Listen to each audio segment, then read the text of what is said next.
Hello বলবি তো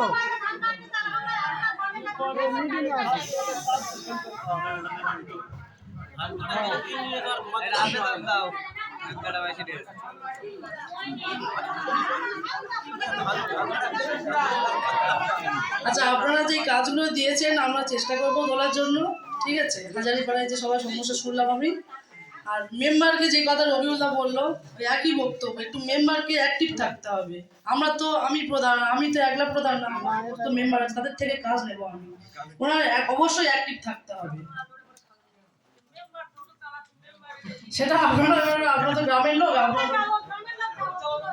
ঠিক আছে, আচ্ছা সবাইকে ধন্যবাদ জানিয়ে আমি আমার শেষ করলাম। গ্রাম ক্লাবকে